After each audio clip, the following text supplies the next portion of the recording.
नमस्कार। मैं हूं मनमोहन भट्ट। एक खबर आई है दिल्ली से।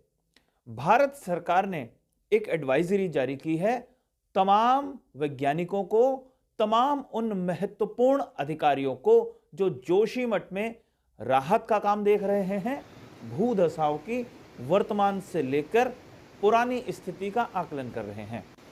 कोई भी बड़ा पदाधिकारी, वैज्ञानिक अपने बयान मीडिया को जारी नहीं करेगा। अपनी रिपोर्ट, अपने डेटा जो वो इकट्ठा कर रहा है, उसकी जानकारी मीडिया को नहीं देगा। बाकायदा एक पत्र के साथ ये एडवाइजरी या आदेश जारी किया गया है। अब इसके कुछ कारण होंगे जिस कारण से ये एडवाइजरी सरकार को, भारत सरकार को जारी करनी पड़ी। इसकी वजह बिल्कुल स्पष्ट है। जितने वैज्ञानिक, जितनी संस्थाएं और जितने अधिकारी इस समय जोशीमठ में हैं, वो अलग अलग तरीके से अपना डेटा इकट्ठा कर रहे हैं और वो जानकारी मीडिया के जरिए आम आदमी तक पहुंच रही है। लेकिन कई बार भ्रामक जानकारी भी पहुंच जाती है। इससे स्थानीय लोगों के बीच में या पहाड़ के अलग अलग हिस्सों में रहने वाले लोगों के बीच में भय का माहौल बन जाता है। इससे राज्य सरकार पर अतिरिक्त दबाव बनता है। राज्य सरकार के आग्रह पर ही, ऐसा कहा जा रहा है कि राज्य सरकार के एक प्रभावशाली मंत्री के आग्रह पर इसरो ने अपने सैटेलाइट इमेज को अपनी वेबसाइट से हटा दिया है। एक आदेश जो जारी किया, उसके पीछे की मजबूत वजह मैं आपको बताता हूं। जो सैटेलाइट तस्वीर जारी की गई थी, उसमें कहा गया था कि जोशीमठ में पिछले 12 दिन में 5.4 सेंटीमीटर, 5.4 सेंटीमीटर का भूधसाव हुआ है। और इसमें एक बात और कही गई थी कि अगर अप्रैल से नवंबर 2022 के बीच का आंकड़ा देखते हैं तो यह भूधसाव 8.9 सेंटीमीटर तक हुआ है। अब जब यह खबर इसरो की तरफ से जारी की गई तो पूरे राज्य में हड़कंप मच गया और जोशीमठ के लोगों के बीच में भय का माहौल बन गया।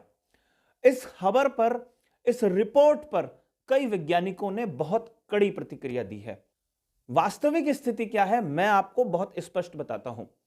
जोशीमठ का एक ऊंचाई वाला इलाका है और एक नीचे का इलाका है। पहाड़ ऊपर और नीचे, इसके बीच में सेटलमेंट होता है। और एक लाइन है जिसे फॉल्ट लाइन कहा जाता है। सामान्य भाषा में कह सकते हैं कि एक दरार है पहाड़ के बीचों बीच, जो पहाड़ को डिवाइड करती है। 350 मीटर चौड़ा और करीबन 700 या 800 मीटर और ज्यादा से ज्यादा 1 किलोमीटर लंबा या ऊंचा, ऐसे एक जो इलाका है वो प्रभावित हुआ है। मतलब एक फॉल्ट लाइन के इर्द गिर्द बसे हुए जो लोग हैं या उसके इर्द गिर्द बने हुए भवन हैं, वो सबसे ज्यादा प्रभावित हैं। बाकी जो जोशीमठ का हिस्सा है या जो पहाड़ है, उसमें किसी भी तरीके की कोई समस्या नहीं है।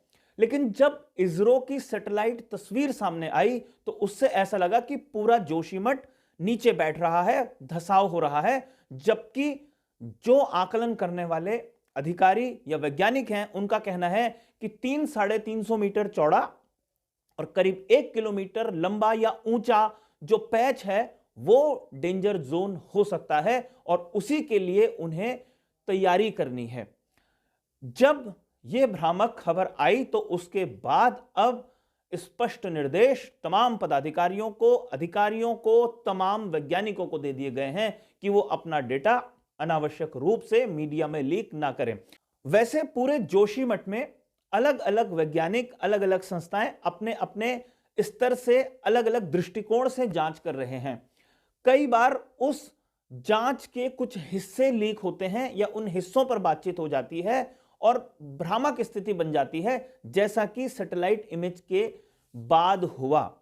अब देखना यह है कि अगर मीडिया में बयानबाजी प्रतिबंध हो जाती है तो कितना राहत राज्य सरकार के लिए है, कितनी आसानी से उस पैच, उस डिस्टर्ब एरिया में राज्य सरकार काम कर सकती है।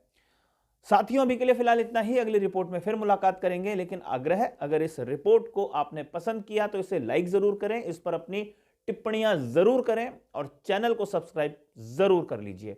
नमस्कार।